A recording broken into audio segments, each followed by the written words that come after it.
Hey everyone, welcome to another episode of The Bridge, the official 10-7 Capital podcast. As always, I am Tyler, and this is our founder and CEO, Timnihill. And we're doing things a little bit differently today. Today, we are obviously not in the same place. We're outside of the studio.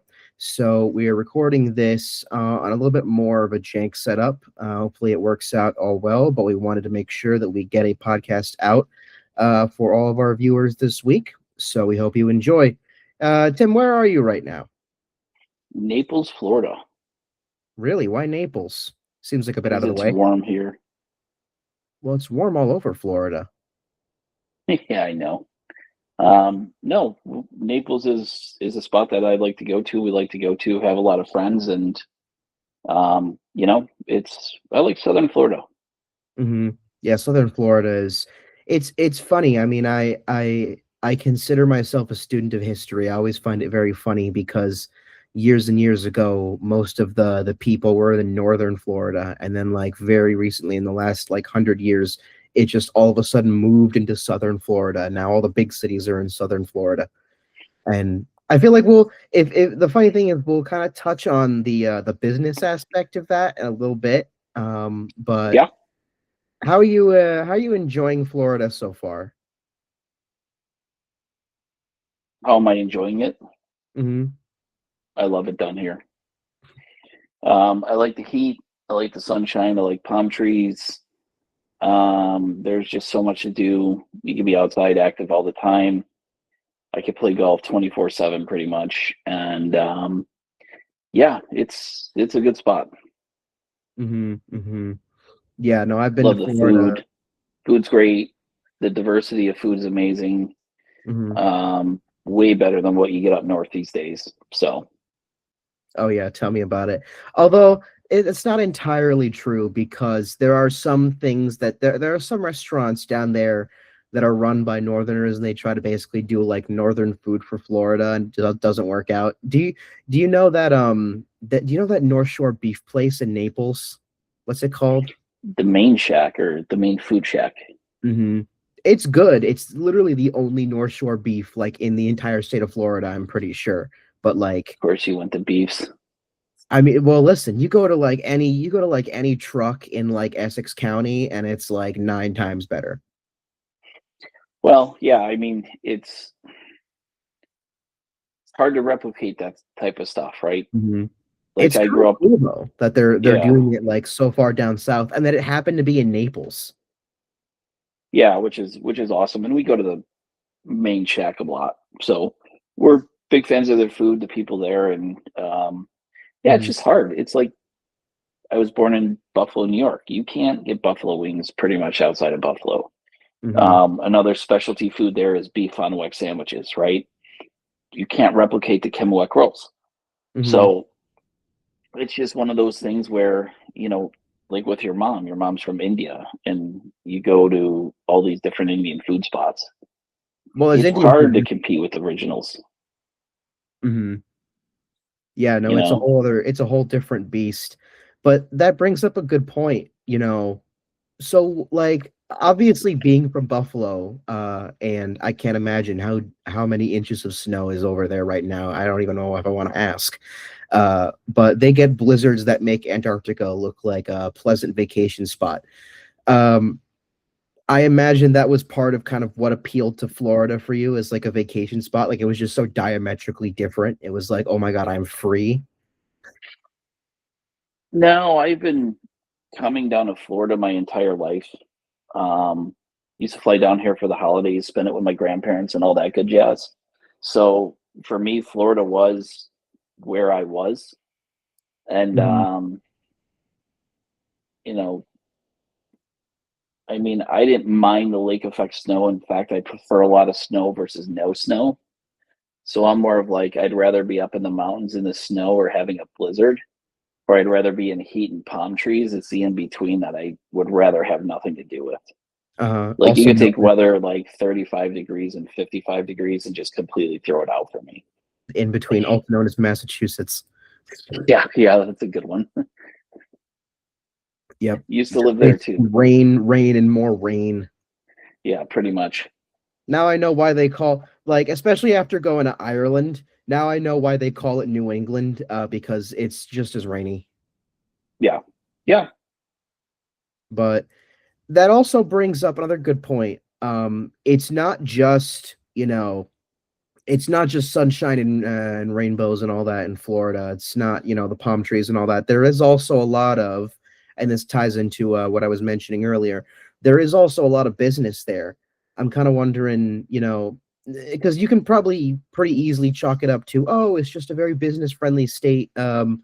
Is there more to it than that? Like, why is there so much business going into Florida at the rate that it is? And I guess I'm also wondering, like, the financial planning space, the family office space in particular, what's the presence in our industry that's in Florida?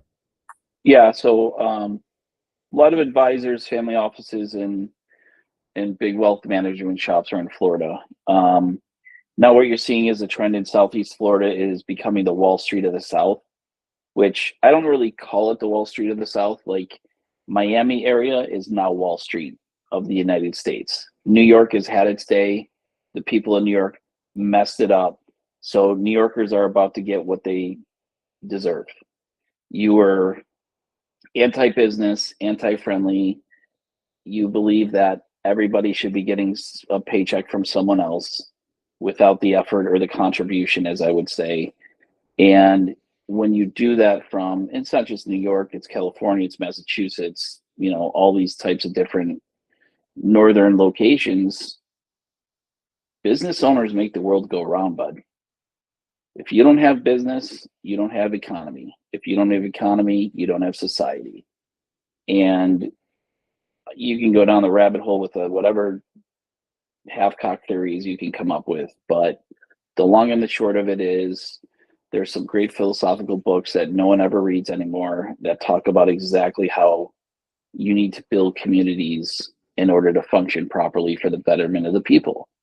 And it just happens that in today's times, locations like Texas and Florida and Arizona and even Nevada and South Carolina, like these people don't have the proverbial heads up their asses, Mhm. and they're business friendly, Well, and they're I mean, in some entrepreneur cases, friendly, and this is an important point, is they're creator friendly. that is true. We're here to create, right?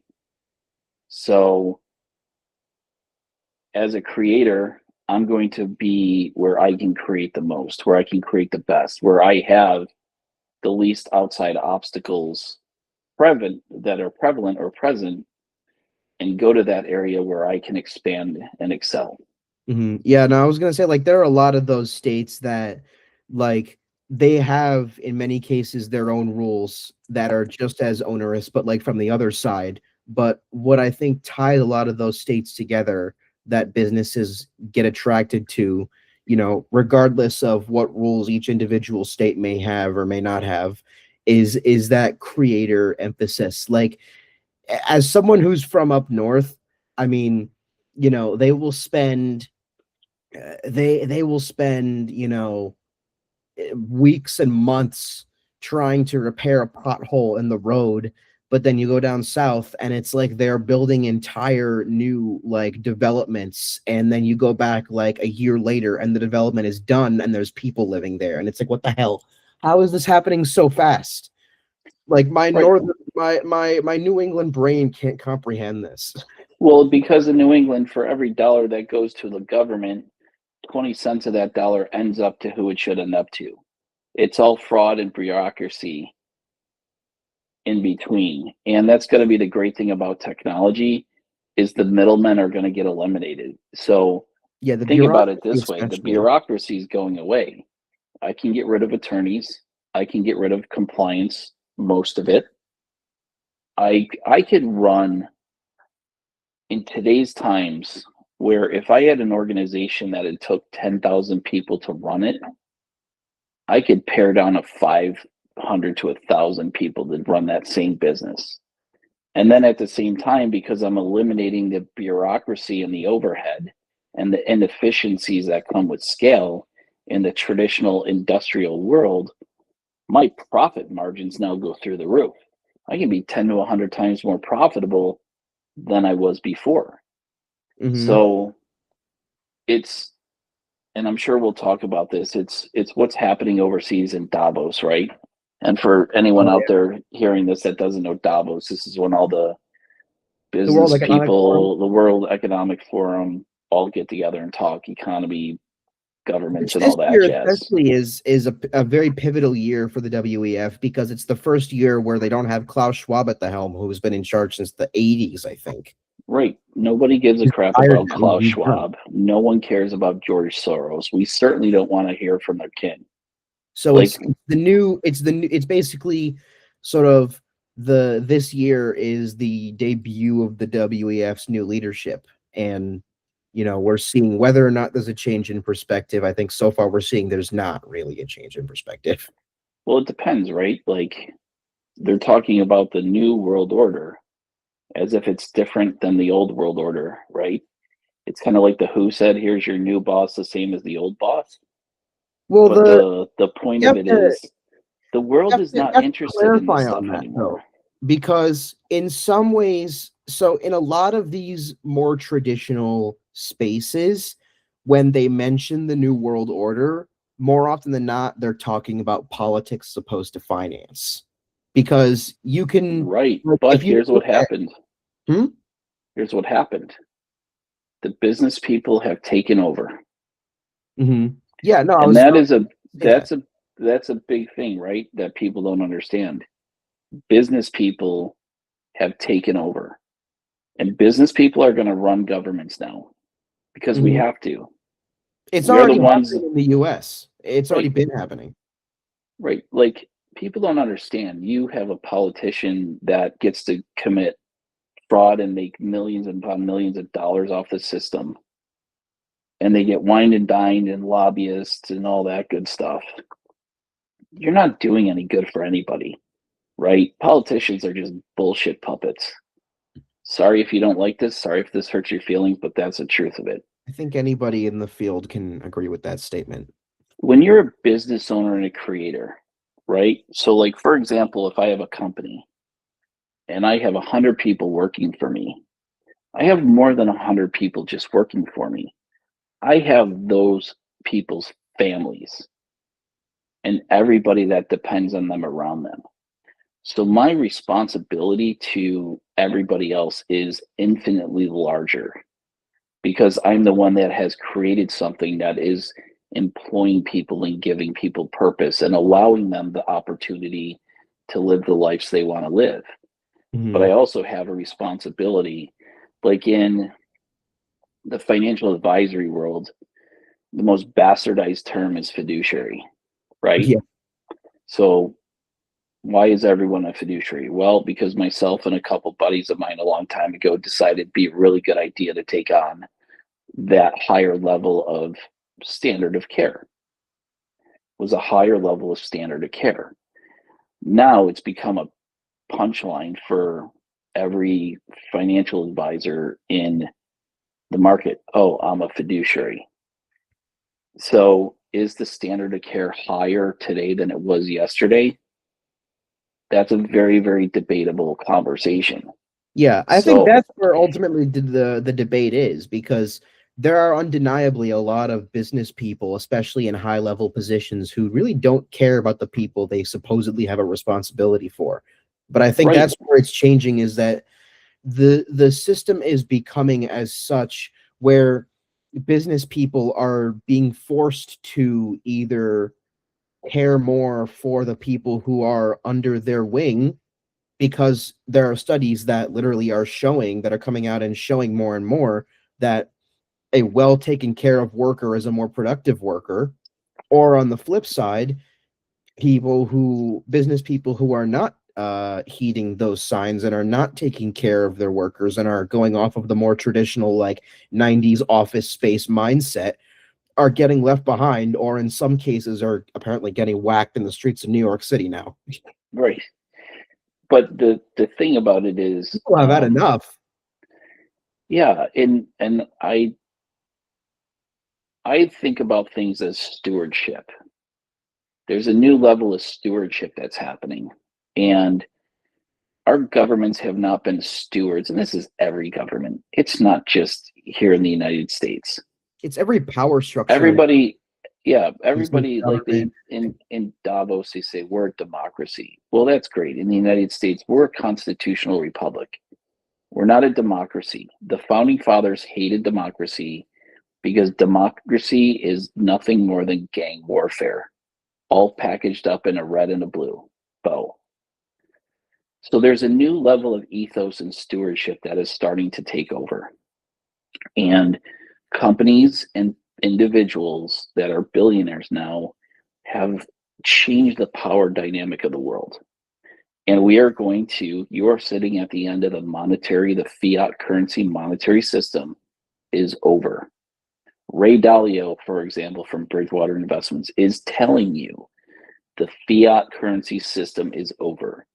And it's not anything new. It's been happening in cycles for thousands of years. And like, I apply this to money management and how it's changing for people, right?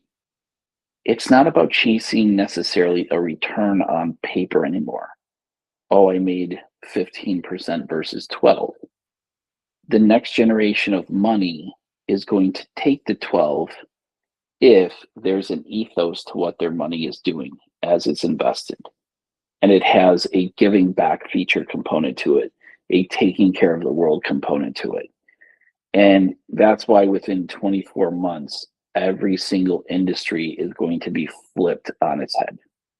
Mhm. And it's either going to be reimagined or destroyed and recreated into something new. Yeah, pretty much. I mean, we're seeing that already in just a number of aspects.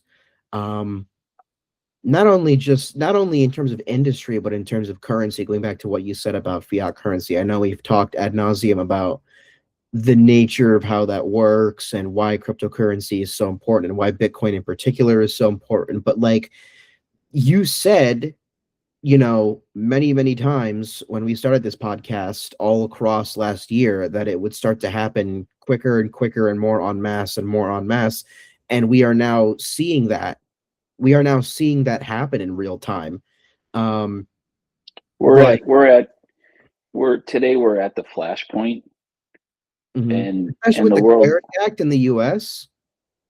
well, and it goes to show you that the politicians that have no interest in serving the American people have voted and tried to hold up the Clarity Act because they want to give the Not to mention the monopoly to businessmen the, and the lobbyists who don't yeah, understand what stewardship is. right. They want to give the lobby and they want to give the power and the money to the banks. And the days of banking are over. Mhm. It's just in So, general, it's the old power structure basically on life support, and it's gasping for air, and all of these moves from whether it's businessmen or politicians or bankers or anybody is the old system gasping for air. right, Each gasp, each move from whatever entity is a gasp. right. And as Napoleon knew, how do you get how do you control people? You scare them and you get them distracted by politics. It's just a distraction to the larger game that's being played. Mhm. I mean, we're already it's just funny though, like I even in because I remember you mentioned in a previous video your own prediction about how the post fiat currency system would work. And correct me if I'm wrong, I believe you said that most likely what would happen is the West would predominantly use Bitcoin, the BRICS nations, the East, East Asia and all that, India, China, East Asia, would predominantly use, like the emerging economies basically would predominantly use gold. And then Yep. I think you said there was like a third thing.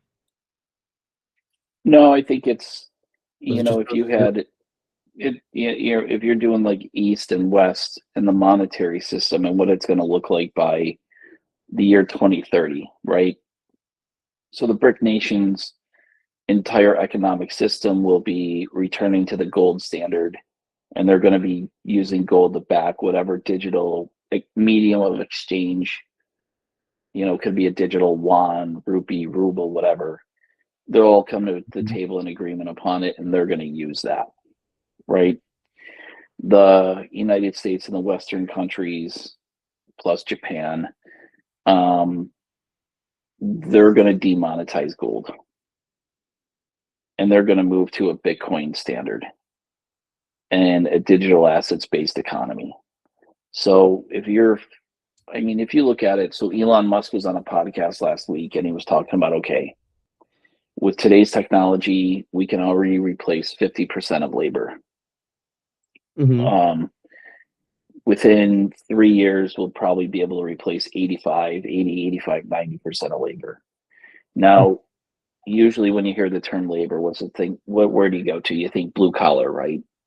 Well, blue collar contractors, electricians, plumbers, etc., are not going to be the ones getting replaced.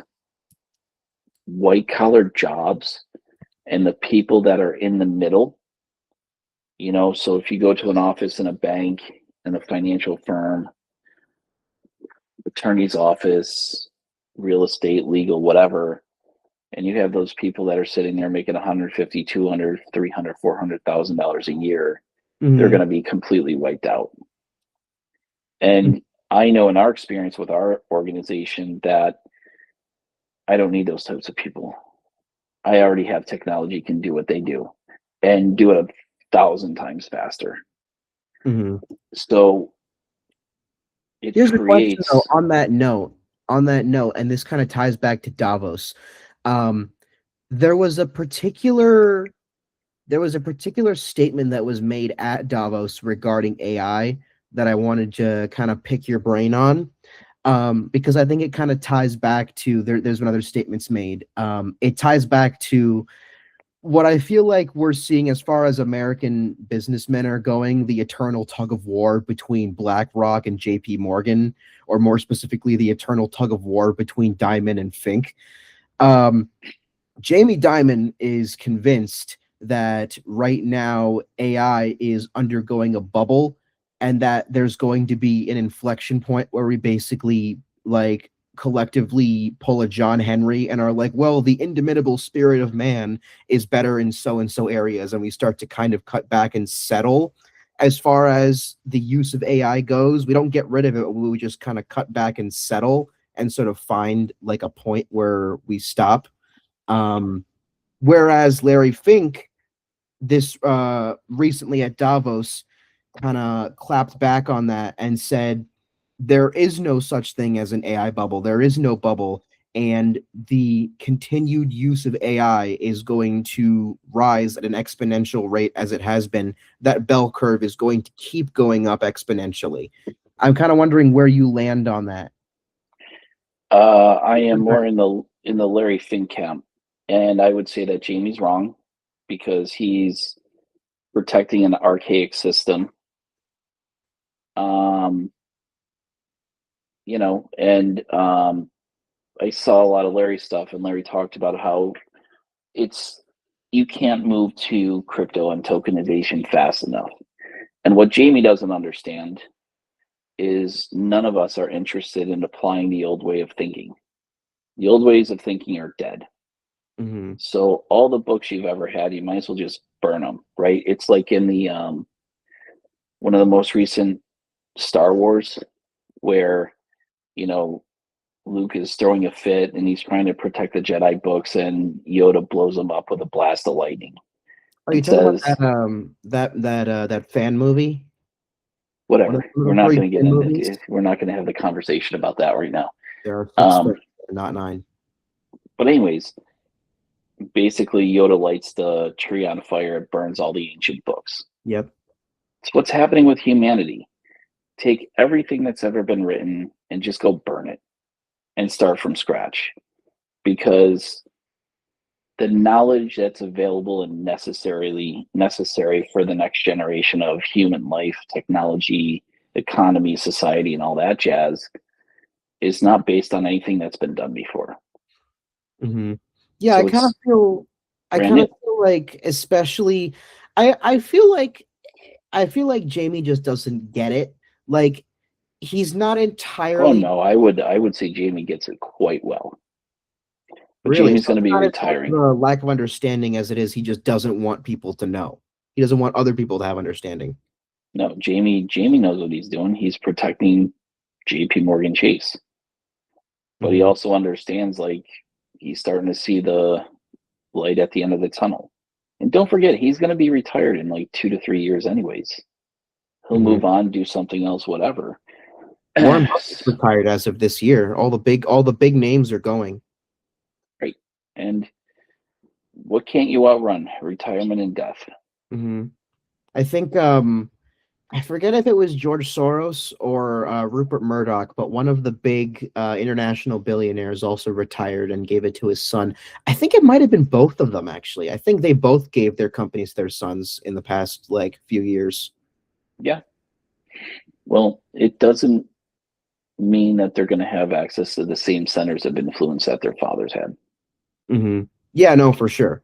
Um, but I feel like personally, I feel like the way AI is going, I think both of them, I think both of them are hitting on some things and not quite understanding some other things, or maybe they do, but it's like I guess the best way of putting it is I think Fink is right that the use of AI um is going to continue to rise exponentially.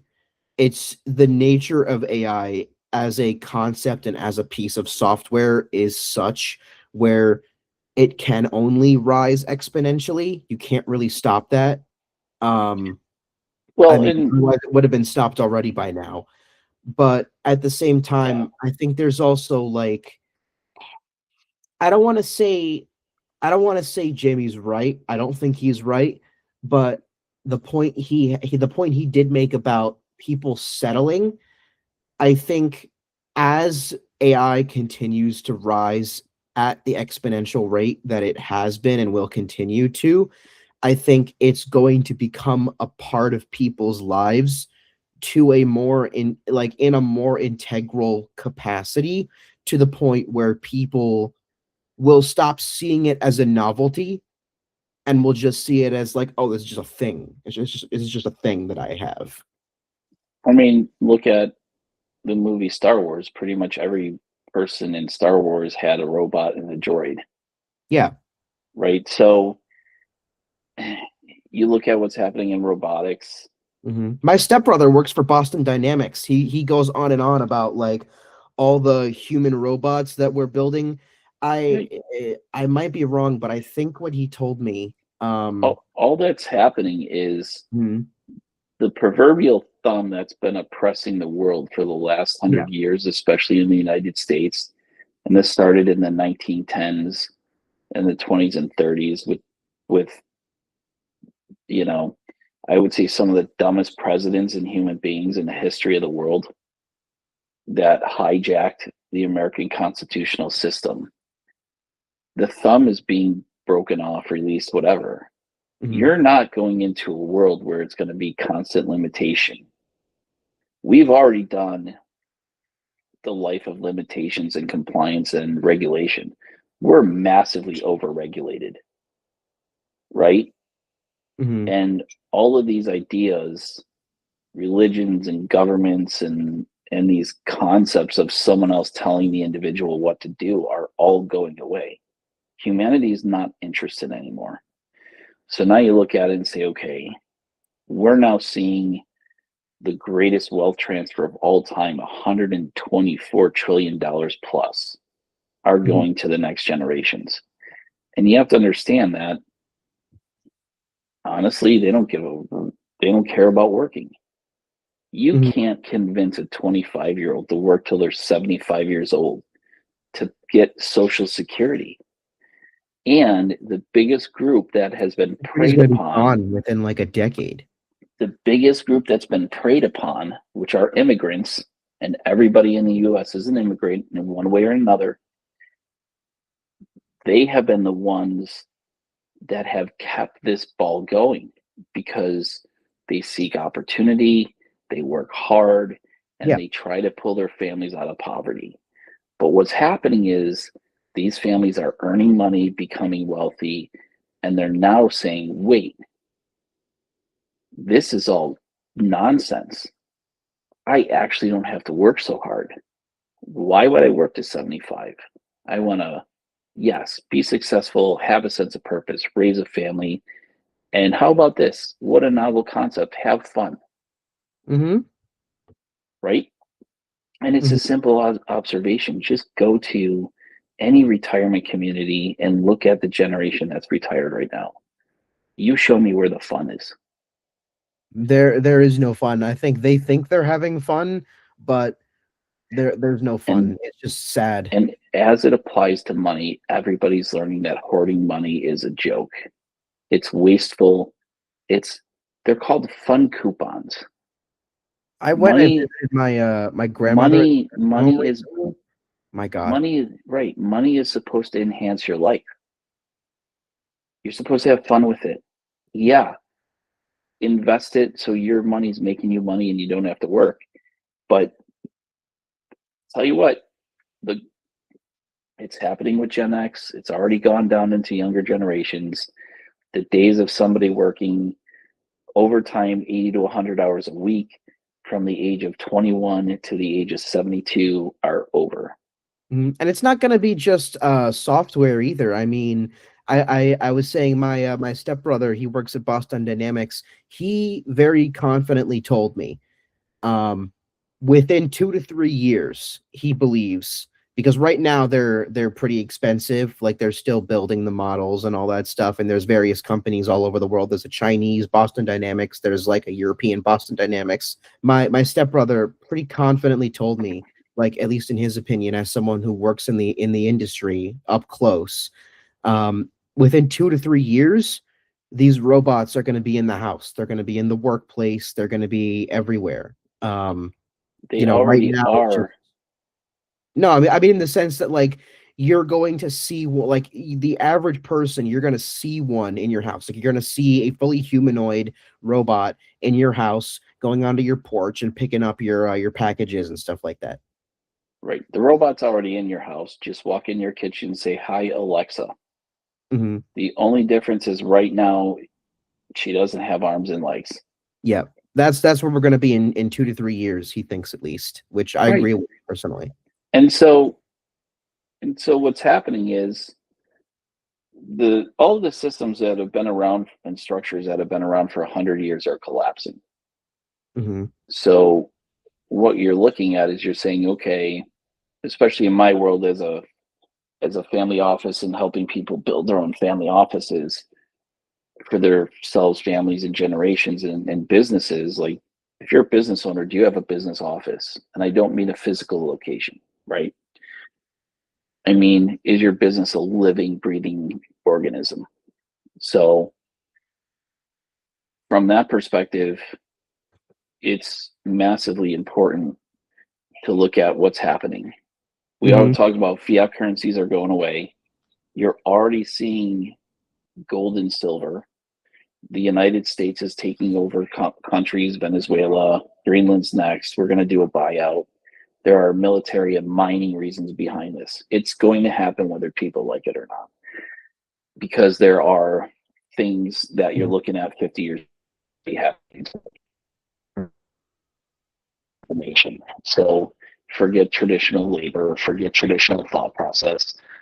Everything in our lives are going to be very, very technology driven.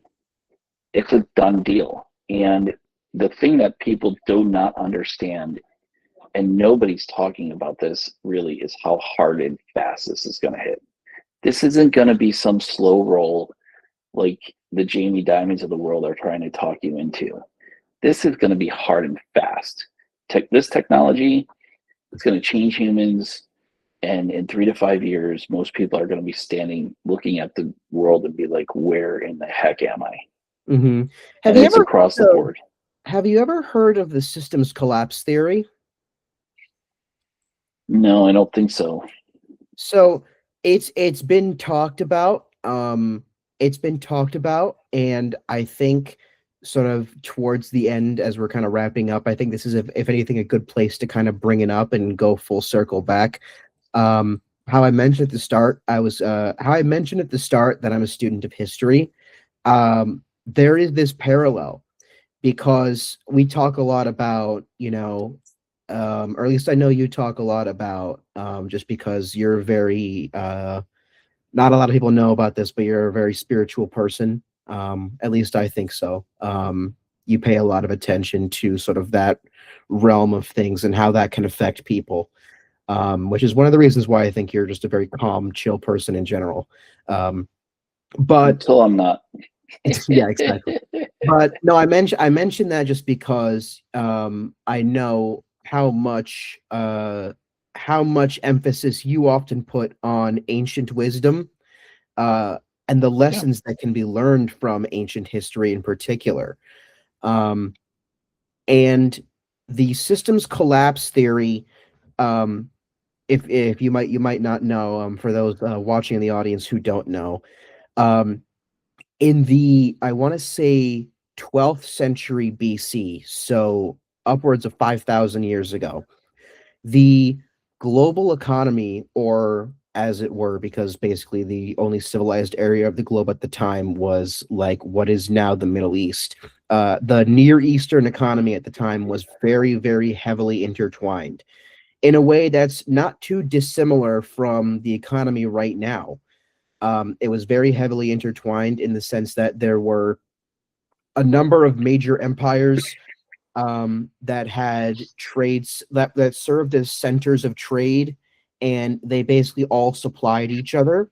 And then what wound up happening was there were a series of disruptions coupled with natural disasters that all kind of compounded at the same time, which in turn led to popular discontent and uprisings. And basically, within 100 years, the entire global system of trade was completely gone. They call it the late Bronze Age collapse.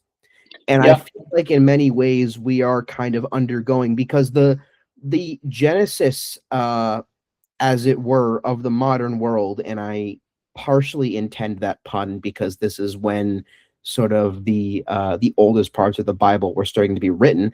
Um, the genesis, for lack of a better term, of the modern world really began in the Iron Age. Yeah. Because if you look at the Bronze Age, it's like a whole other different beast. There's all these cultures that just disappear in the collapse. And the Iron Age sort of starts this very slow process towards the world we have now. I feel like right now, with the wealth transfer that's going on, with the way the systems of both politics and finance are unraveling at this exponential pace, with the way the technology is going, with the way that all of these factors are compounding.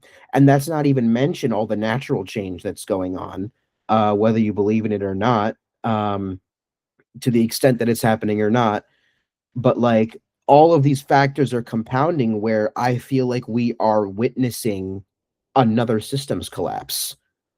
Yeah, for sure. This is the And end of the industrial age and you're moving to the age of information. mhm. So yeah, the collapse is here. And the last Uh, one was isolated to the friggin' Near East. This one is global. this one's global. And if you look at it, Ray Dalio, who's the head of Bridgewater, talks about this. He's in Davos. Okay. The collapse of the monetary fiat currency system is here. Mm-hmm. It's over. So in 5 years, everyone that has cash in their bank account and cash underneath their mattress is going to be severely upset. And your traditional safe havens of gold and silver and the like they're not safe havens anymore. Like, people and their finances need protection, sovereignty, and portability. Mm-hmm. And I'm sorry, I can't take $10 million worth of gold across the border and boundary Mm-hmm. unless I have a tank with me. If you don't have sovereignty and you don't have portability and you don't own what you have, it's going to be much harder, if not impossible, to get your assets through the systems collapse that we are now seeing, because those assets are tied to the system that is collapsing. Right. And I can't tell you how many people, even today, that I had conversations with that are like, shit, I may not want to live in the US in 5 years. Where do I go? Mm-hmm. These conversations are happening at a level that's never existed before. Mm-hmm. And for There are that to definitely be a lot the of places. for that to be for you and your family, it's not just about any even business, right?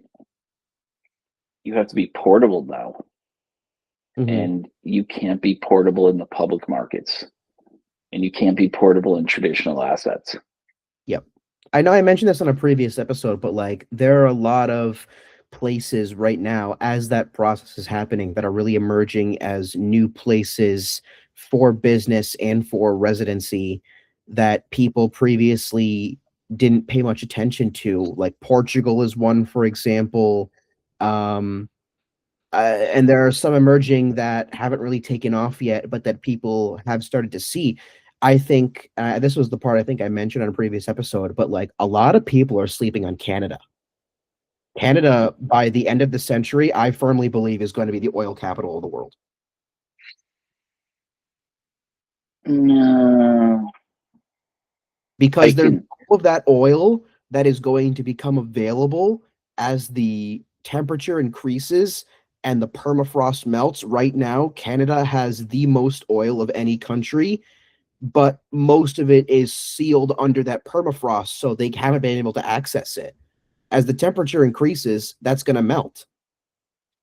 Well, theoretically, if that happens, It depends on whether they're able to solve their domestic problems by the time that happens. But if they can get through it, then they're sitting on a giant pile of money. I literally 30 minutes ago had this same conversation with a client, and Exactly. um, the the reality of Canada are there more natural resources in Canada than probably anywhere across the world. I Mm-hmm. mean, they are very, very natural resource oriented, and probably they would only have to mine 10 to 20% of what they have and utilize, right? Mine, utilize, whatever is the word you want to use there. So Canada could be they could be the Norway of North America. Mm-hmm. Canadians will never do it. And I grew up across the lake from Canadians. Across the lake. Don't even get me started. As short as you would say, so dumb. Well, we'll The see. way they think, But the potential is the way they accept the politics there, it's just nonsense. So Although we are seeing, I feel like we are seeing, especially now in Canada, and I don't even know if most Canadians are aware of it, but we're seeing in Canada sort of a political consensus forming that is, I wouldn't say necessarily more acceptive of the financial new world order that is emerging, but definitely more acceptive of the political new world order that is emerging. And considering how that goes hand in hand with the financial new world order that is emerging, I think there is the potential for that acceptance to emerge in the same way that the political acceptance has emerged because they are accepting part of it and they're so intertwined. At some point, it has to happen, whether they want it to or not. At some point, it has to happen. the whole It's point part of that is process. their issue is it's still a political new world order or a political world order. Like that in democracy, world order and democracy are language that's been embedded into every piece of communication politically, governmental wise across the world in every society to Yeah, brainwash people, which is what they do with like wavelengths through television and computers and all that stuff. but Because it's the start of that process, is what I mean. it's programmable wavelength, right? So I know I can program a wavelength to communicate and change people's minds on how they think. The patents existed in the 1940s and 50s. So, New World Order and democracy are two concepts that everyone buys into and believe in because they're programmed that way. Canadians are programmed. And until they get rid of their entire political system and come up with something completely new, they will never change. Well, It'll that's never what I mean happen. in the sense that I feel like that process has started. I feel like there's a level of understanding that they're starting to have. It's happening very slowly, but it's started. I've noticed it.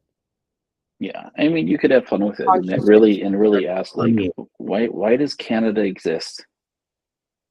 Well, there's a bunch of reasons, but all of them have to do with like old history that doesn't really matter. Like what matters is that Right. what matters is that it's there. It's And the resource potential it has. it's basically the U.S. So And I pull the U.S. dropping. military. I can feel the views dropping. No, they're not even good at hockey anymore.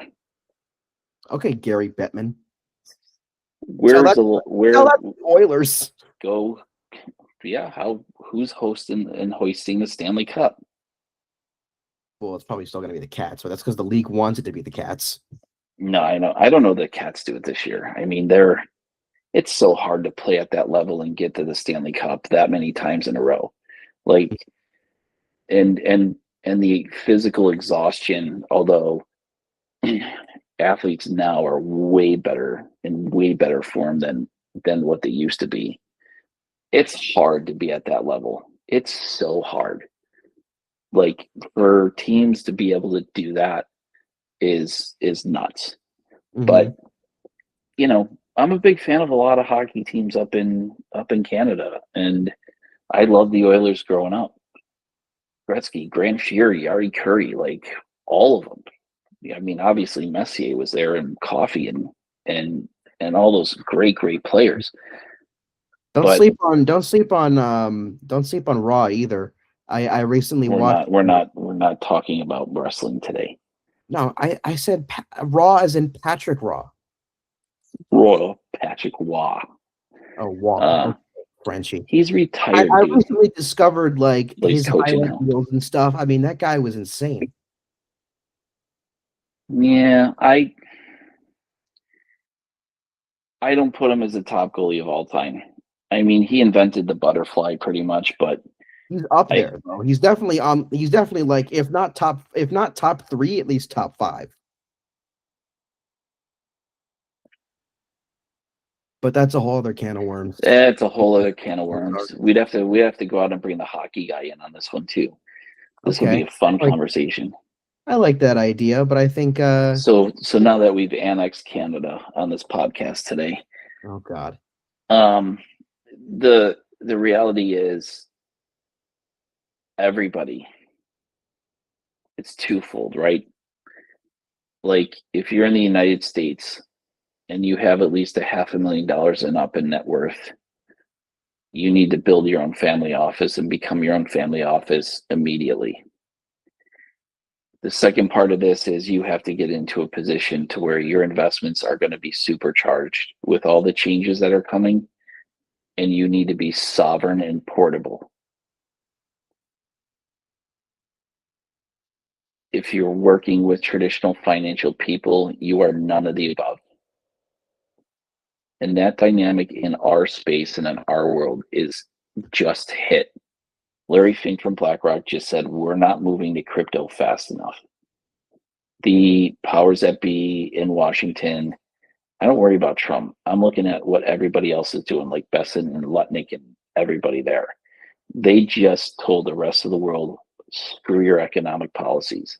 America first. And you should be American first. Do you go home and sleep at night and have all your car windows and doors open? Do you have your doors open and your doors unlocked when you go to bed at night? There was someone at the World Economic Forum that just told everybody, you shouldn't own your car. You should be car sharing with everybody around you. Do you want to share your car with other people? The you will own nothing and be happy. Yeah, this woman got up there and said, everybody should have access to the same cars. Is that what you want? You want to go, and when you want to go get a Starbucks or get a bite to eat or have to, God forbid, an emergency happens? I just think it's the generation. I just think it's this black and white mentality that pervades the generation. People either assume, I feel like still think in terms of, or at least people of the older generation who are running the cabinet in the US and who are running the World Economic Forum, regardless of what side of the spectrum they're on, they still think in terms of tribes. They still don't have a fully evolved mindset that the world is moving towards, which is in the sense of like, on one hand, you know, on one hand, you have this fake label, this fake label that was made up, this made up word called America, and you say that's first. And on the other hand, you have the World Economic Forum being like, oh, everybody should, all the different tribes should share everything. And it's like, no, neither camp realizes that the world is moving beyond labels. I feel like neither camp realizes the systems collapse that is happening. Well, that's You part cannot of do that's part America of first. You cannot do globalism. Neither of these things work. The world right, is moving beyond all of it. right, and that's where um, I would say Trump and his people do have it right. You go to work, and this is everybody out there working. You're working how many hours a week? 30, 40, 50, 60, 100 hours a week to make 150,000, let's say, which is a break even point to live if you have a family, maybe higher, maybe lower, depending on spots. So you're telling me that if you have 12 months out of the year, 4 to 6 months of everybody's working life, everybody that's working 4 to 6 months of their life is worthless to them because that energy is being stolen by a government through federal, state, local taxes. And everyone's talking about taxation as legalized theft. And there is no such thing that death is not certain and neither are taxes. And when you look at how taxes came about, it's because those idiots in the 1910s, 1920s, and that jackass in the wheelchair in the 1930s, who should never be celebrated, because he didn't bring the United States out of depression. Ford and General Motors did when they said, screw you, Hitler, we're coming for you. The war machine brought the US out of depression. And the politicians hijack the people's livelihoods. Taxes are unconstitutional, and the way that they're waged upon every single person here, I don't care who you are, what you do, it's highly, highly illegal and unconstitutional. And when you do the math, like I had a client that I had to help their parents with because they're old, they had major health issues, one of which is out of the blue, rare disease, right? They had to downsize their house, and all of a sudden they're being told they have to cut a 7-figure check to the government. They don't have money to live. And it's sure as hell not going to come from Social Security or a 401k, because that whole retirement concept is bullcrap. Mm-hmm. You want to be broke, right? You want to be broke in retirement, go put your money in a 401k and enjoy going to zero.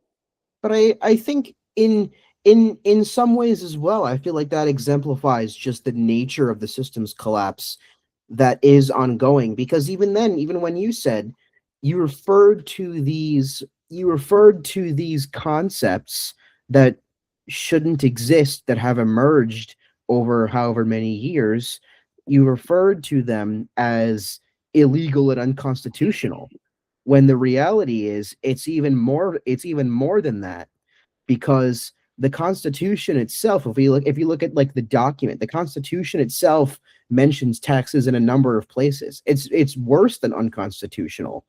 Like, it's very simply, all of these things are labels that are going away as a result of the ongoing and pervasive global systems collapse. And the older generations think of these things in terms of these outdated labels, and they say, oh, this is bad because it's unconstitutional, or so and so, when in reality, people need to be saying, oh, this is bad because it's fundamentally non-functional. That's exactly it. And so the system is The unsustainable. Constitution mentions taxes in a number of different places. Right. It don't even say And unconstitutional. It's more than and that. right. And the reality is the entire thing is no longer sustainable. Mm-hmm. So the only thing that matters is, as anyone listening on this thing, what are you going to do about it for yourself? Mm-hmm. Because what has been done for the past 40 years, especially in finance, is not going to work going forward.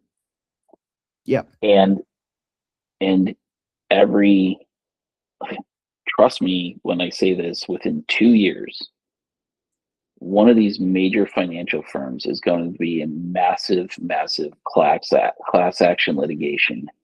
And the Merrill Lynch's, the JP Morgans, the LPLs, and the Wells and the Ed Joneses of the world are going to be torn to shreds for breach of fiduciary contract and protecting legacy platforms and their revenue sharing platforms and their legal systems. And they just found the SEC collaborating with financial firms to do a bunch of different things. Mm-hmm. So the level of manipulation, the level of lack of transparency, revenue sharing, collaboration is all coming to light. Yep. So I think in many ways, Bitcoin is, given the importance of Bitcoin in all that is happening, in many ways, it's a great comparison in and of itself, because the old system that is going away likes to articulate Bitcoin and its value in terms of a stock, because that's just all it can muster up to attempt to categorize Bitcoin, even though in reality, you can't extrapolate Bitcoin on in any reliable sense of the way as a stock. It doesn't work. It doesn't work with the way yeah, Bitcoin works. that's why traditional mind is to, I want exposure to Bitcoin. I don't want to worry about owning it. I have to buy an ETF or a stock. Mhm. But that's what I mean. It's an old solution for a new world product and technology. Yeah, but And that's what I I mean shouldn't in use the product and technology. yeah, no, I was gonna say that's what I mean in the sense of like the same mindset applies to Bitcoin as applies to the entire thing.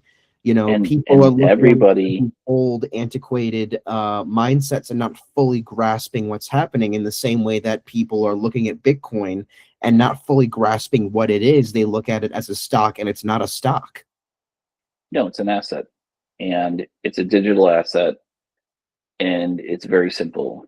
Digital assets and crypto are the only way out of the collapse. And anybody that doesn't actually own it loses.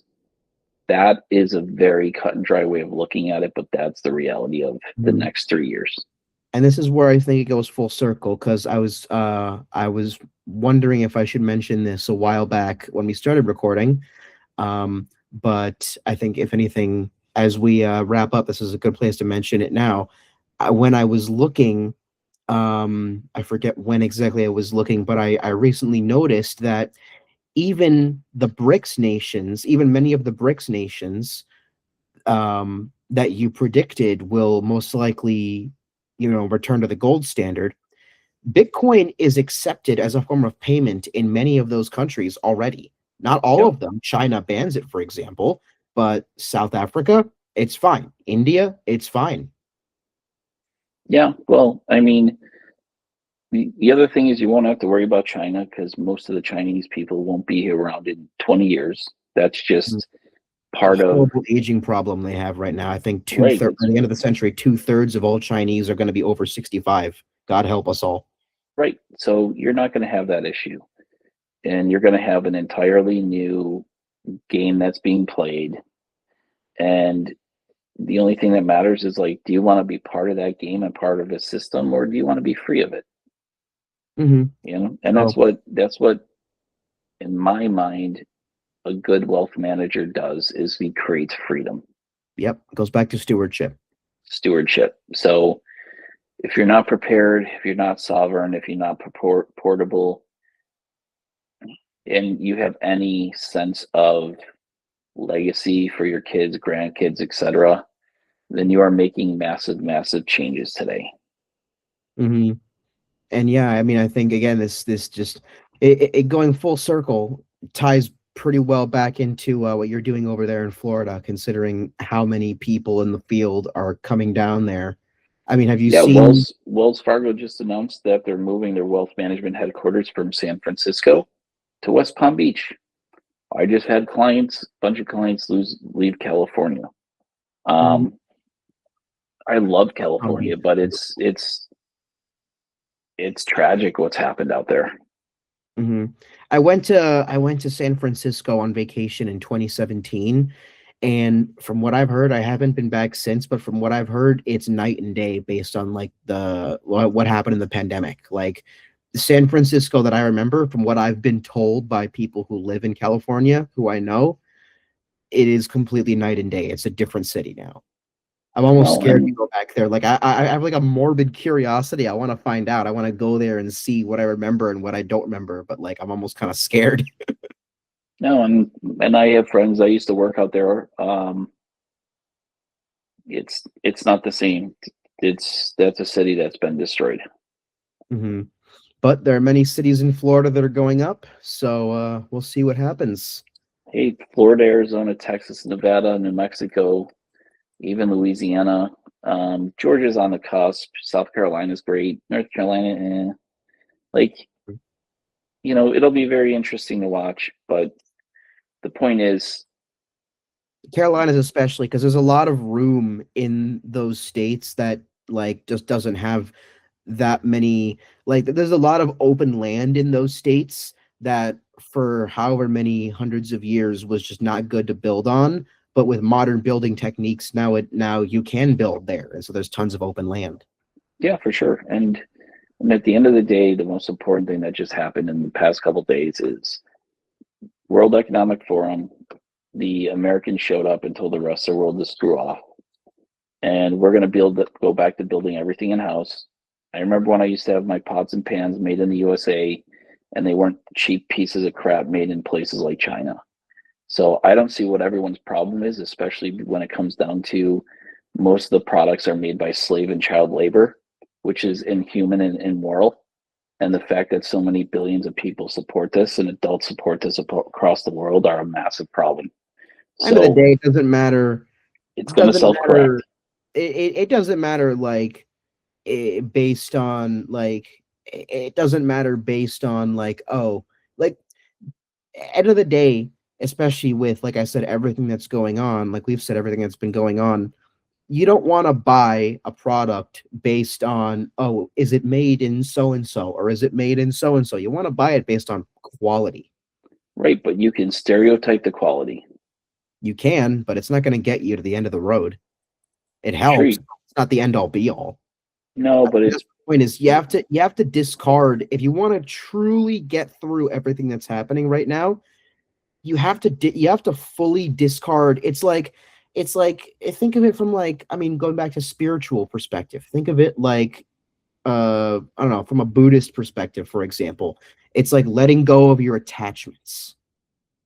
no, You I have to hear let you, go of these labels. We're not but the one American, thing, not, we're not so and so, we're not Westerners, we're not Americans, we're not this and we're not that. We're just people. The only labels that matter is your name and your family and your identity, your personal yeah, identity, well, I guess you could go by who controls the means of production, and you can buy based off that.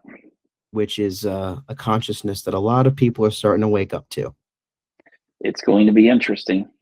But Enjoy the transition. I think that being said, I think unless you have anything left to say, I think we've crossed the bridge for today. Yeah, we're good. I think we crossed the bridge in a lot of ways. Good luck For out there. sure. I think this is probably going to be one of our longest episodes. So we'll see what happens. But systems collapse is coming. And fundamentally, you have to own the board. Yep, you got to own the board, and you need sovereignty and portability. So we'll see what happens. But as always, I'm Tyler. Tim, And we hope to see you across the bridge. Stay cool, sweet. stay tuned.